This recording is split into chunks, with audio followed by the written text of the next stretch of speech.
আমরা গরিব মানুষ, আমাদের এই অন্নগুলো নিয়ে যাবেন। এগুলো খালি ভুট্টা আছে, আমরা এগুলো বেঁচে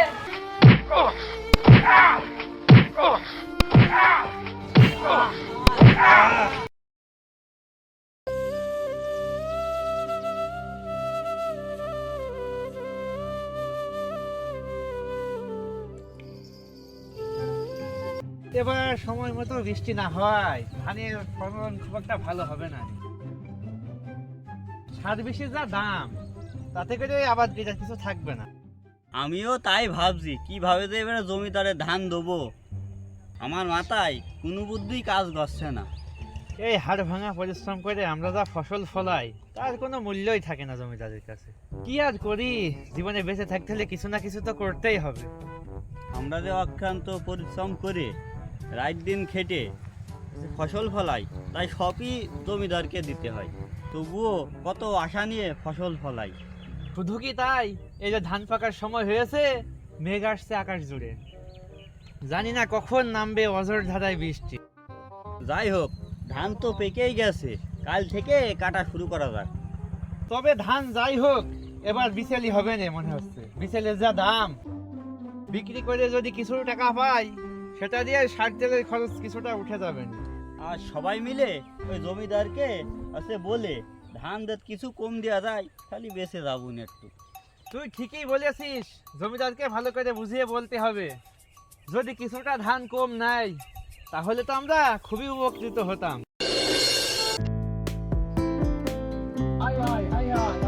কি হয়েছে?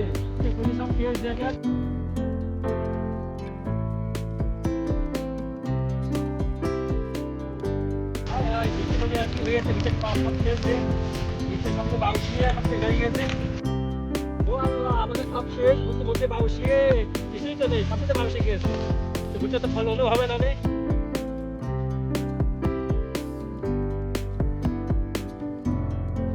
অভিযান ভাই, তোমার কি হয়েছে?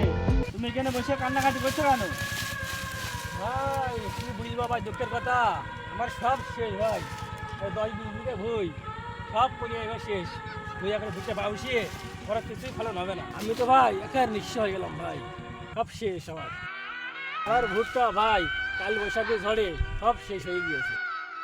আর আমি খুব কষ্ট করে খেয়ে না খেয়ে জমিদারের কাছে কিছু টাকা ধার নিয়ে এই ভুট্টা চাষটা করলাম। আমি তো ভাই একার নিঃস্ব হয়ে গেছি ভাই, সব শেষ। আমি এখন কি বিক্রি করে ভাই এই জমিদারের এই ঋণ শোধ করব? তাই তো ভাই, তোমার এ ভুট্টায় দানা হওয়ার আগেই তো ঝড়ে পড়ে সব নষ্ট হয়ে গেছে। চলো আমরা জমিদারের কাছে যাই, সবাই বলে কে কিছু কম করে দেওয়া যায় কিনা দেখি। ভাই ওই জমিদার তো লোক ভালো নাই, সে তো কখনোই মানতে চাইবে না।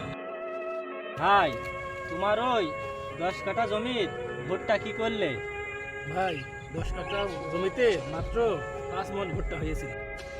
ভাই আমি তো এবছর ধান চাষ করিনি, 3 মণ ভুট্টা বিক্রি করে চাল কিনে খাচ্ছি, আর 2 মণ ভুট্টা আছে ঘরে। আমি যে এখন কি যে করি। চলো ভাই আমরা ওই জমিদার বাড়ি যাই। চলো তাহলে যাওয়া যাক।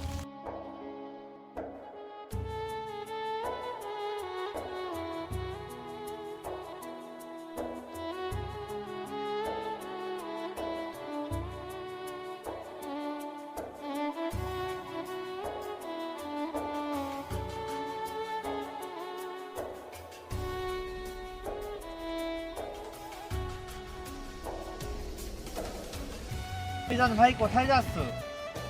তাই আর যাবো, ওই জমিদার বাড়িতে যাচ্ছি। কি জন্য জমিদার বাড়িতে রওনা দিয়েছো? এবছর তো প্রাকৃতিক দুর্যোগের কারণে সব আবাদ ফসল কম হয়েছে।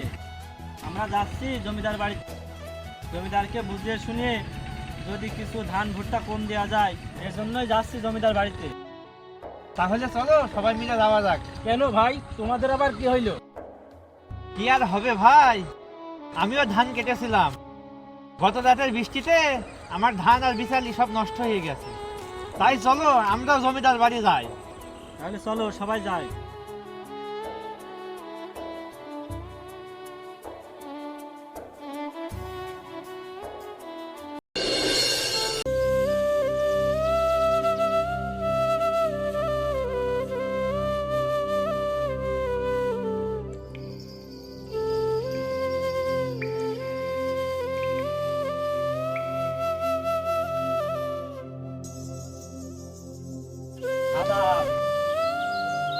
জমিদার সাহেব কি বাড়িতে আছে? জি আছে। তা কি জন্য গেছে? জমিদার সাহেবের সাথে দেখা করতে এসেছি। তাহলে দাঁড়ান, আমি রাজা মশাইয়ের কাছে তোমার মতো নিয়ে আসি।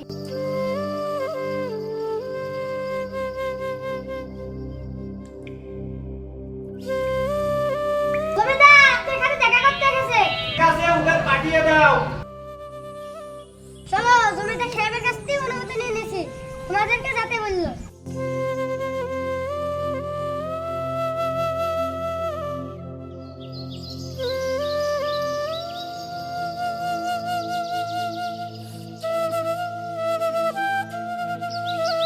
আদাব। আদাব। তা তোমরা এত তাড়াতাড়ি ধান ভুট্টা কিছুই গুছাইনে হইলো না, কোনো এত তাড়াতাড়ি চলে এসছো? তোমরা সব বইসো।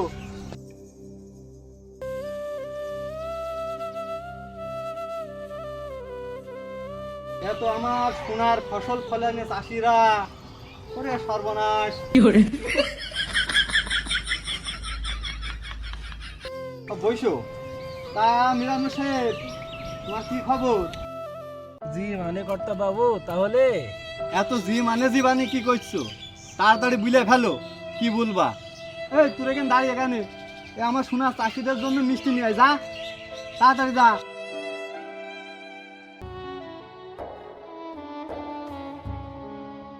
এই নেন জমিদার সাহেব। মিষ্টি সেনাপতির কাছে দাও।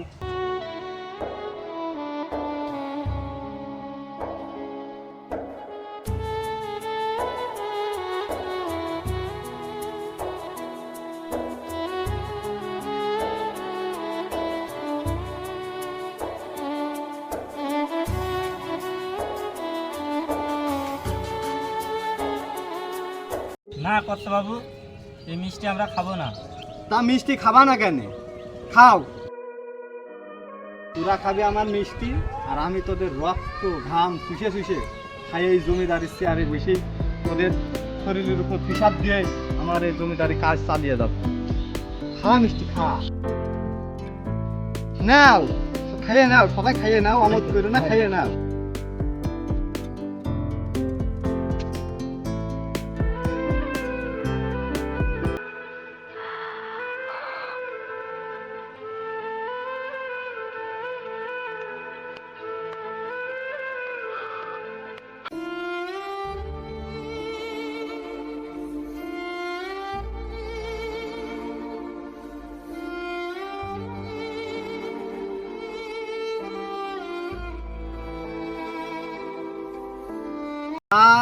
রাসেল, তোমার কি সমাচার বলো?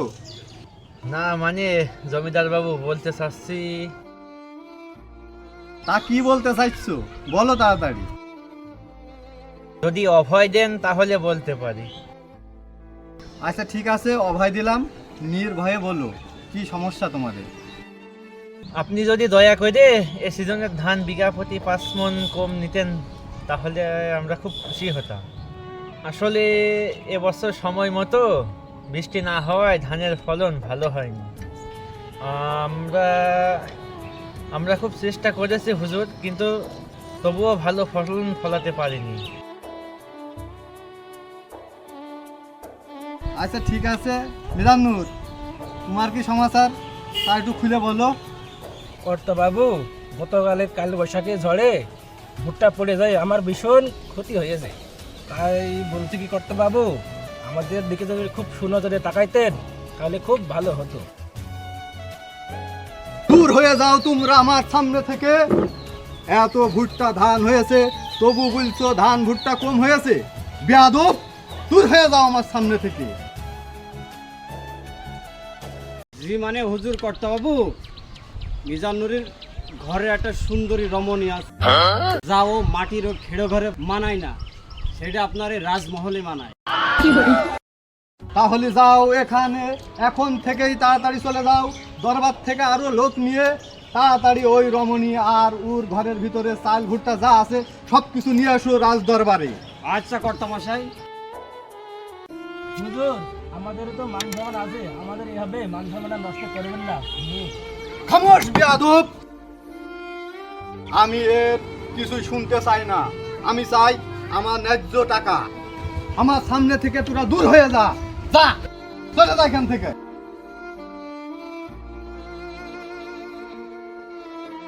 শোনো ভাই, কর্তাবাবুর আচরণ জোকের মতো। আমাদের মতো গরিব চাষাদের তারা রক্ত চুষে চুষে খায়।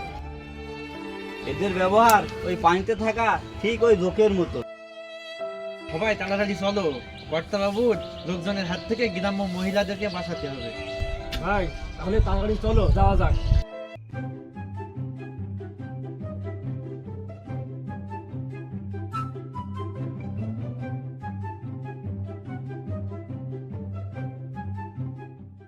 বাড়িতে কে কে কোথায় আছেন তাড়াতাড়ি বের হন। কর্তাবাবু আদেশ করেছে, জমিদার কর্তাবাবু তোমাদের যেতে বলেছে। যদি না যাও তাহলে জোর করে টানিয়ে হেসড়ে নিয়ে যাব। কে কোথায় আছো তাড়াতাড়ি বের হয়ে আসো। সেনাপতি, আপনি খালি একবার আদেশ দেন, এই বাড়ি যা কিছু জিনিস আছে সব আমি থানামানা করে ফেলবো। থামো বৎস, অত রাগান্বিত হয় না, থামো থামো। সেনাপতি, আমাকে কি করতে হবে একবার আদেশ করুন। এতক্ষণ হয়ে গেল কেউ ঘর থেকে বের হচ্ছে না। এই তোরা সব দেখ, ঘর তন্ন বিতন্ন করে খুঁজে দেখ, কেউ পাস কিনা, কারোর পাস কিনা। বের করে না টাইনে হেসড়ে।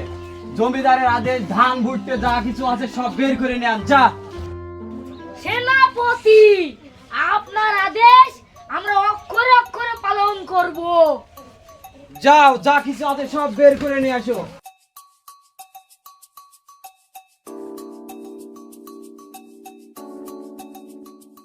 বাবু বাবু, আমরা গরিব মানুষ, আমাদের অন্যগুলো নিয়ে যাবেন। এগুলো খালি ভুট্টা আছে, আমরা এগুলো বেঁচে আমরা চাল কিনে খাই। অন্যগুলো নষ্ট করবেন না, নিয়ে যাবেন না। আমাদের সর্বস্ব।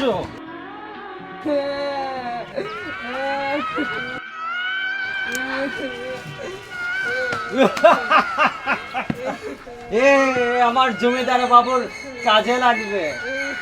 আমাকে নিয়ে যাবেন না, জমিদার বাবুর আচরণ খারাপ, ভালো না, আমাকে নিয়ে যাবেন না। জমিদার বাবু তাদের একটা অমানুষ, আমাকে নিয়ে যাবেন না, আমাকে ছেড়ে দেন। আমাকে নিয়ে তোমাদের যাবেন মতো না। মানুষকে তো মানুষ বানানোর জমিদারের কাজ। নিয়ে যাবেন না। আমি এই, ওখানে যাবো না, ওই মাল সামানা সব নিয়ে আন। আমি যাবো না, আমাকে নিয়ে যাবেন না। না, আমি যাবো না, আমাকে যাবো না, আমাকে ছেড়ে দেন। আমি যাবো না, আমাকে ছেড়ে দেন। আমি যাবো না, আমাকে ছেড়ে দেন। আমাকে ছেড়ে দাও, আমাকে ছেড়ে দাও, আমি যাবো না, আমাকে ছেড়ে দাও, আমাকে ছেড়ে দাও, আমাকে ছেড়ে দাও, আমাকে ছেড়ে দাও, আমাকে কর্তা বাবু, সুন্দরী রমণীকে নিয়ে এসেছি, এই যে। ছেড়ে দাও। না, না, আমাকে ছেড়ে দাও। বাহ, সৌন্দর্য! এই রমণীকে নিয়েই তো আমি জমিদার বাড়ির খাট কাঁপাবো। এসো।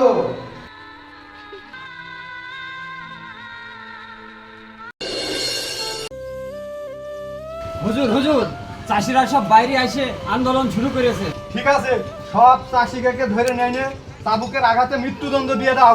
সাথে নিয়ে এসে ওকে সাথে ঝুলাও। দাও। আদেশ।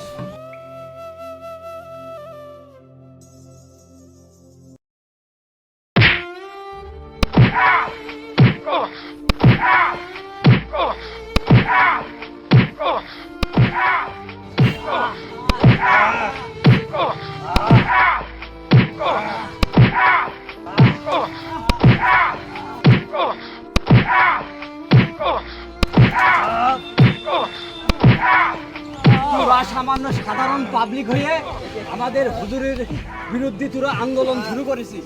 তোদের বছরে বছরে খাজনা বাকি, তা তোরা সেটার শোধ না করে তুই আমাদের হুজুরের করে তোরা আন্দোলন শুরু করেছিস। চাবুক চালাও। কর্তাবাবু, আমাদের মতো গরিব চাষিদের উপরে আর মারবেন না। আমরা ফসল উৎপাদন না করলে আপনাদের মতো বড় লোকের কাছে ভাত জুটবে না। বাবু, আমাদের মতো গরিব বেঁচে আছে বলেই দুমুঠে খেয়ে পরে এদেশের মানুষ বেঁচে আছে। আমরা না করে আন্দোলন, এই অত্যাচারের প্রতিবাদ। আমরা চাষি থেকে গেলাম। বাবু, মনে রাখবেন, এদেশের মেরুদণ্ডই চাষি। ছোটকালে বইতে পড়েছি শিক্ষাই জাতির মেরুদণ্ড। এখন যা বুঝতে পারছি তোমাদের কথায়, চাষি জাতির মেরুদণ্ড। আমার অনেক ভুল হয়েছে, তোমরা আমাকে অবশ্যই ক্ষমা করে দিও। এরকম ভুল আর হবে না। আর আমাদের মতো জমিদাররা যেখানে আছে তারা যেন চাষিদের উপর এমন অত্যাচার জুলুম না করে।